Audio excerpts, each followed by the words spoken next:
Et puis, construire moins cher aussi, ça passe par la maîtrise foncière. Comment produire du logement abordable en France? Est-ce qu'on peut faire baisser les prix de l'immobilier et le prix des logements?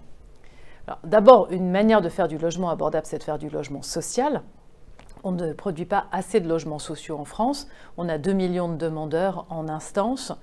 Et vous savez, environ 70% des Français sont éligibles au logement social. Donc une bonne manière de faire, c'est de faire du logement social, puisque là, les loyers, par définition, sont modérés. C'est le principe même, c'est la définition. Après, on est en train de travailler avec un député qui s'appelle Jean-Luc Laglaise, qui a rendu un rapport sur le sujet, à comment est-ce qu'on maîtrise les prix du foncier, donc les prix de sortie.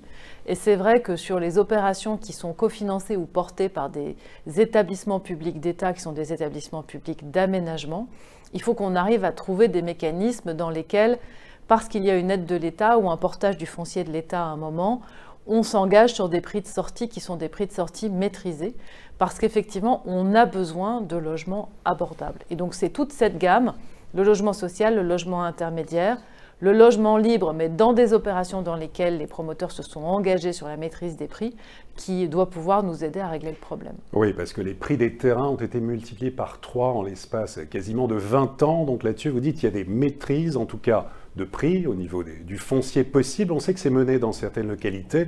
C'est quelque chose qui pourrait, en tout cas, se généraliser. C'est possible ? Oui, je pense à l'établissement public d'aménagement de Bordeaux, qui l'a fait dans ses grandes opérations et dont le directeur général devient maintenant le directeur général de l'établissement public d'aménagement du Grand Paris, Stéphane Defailly.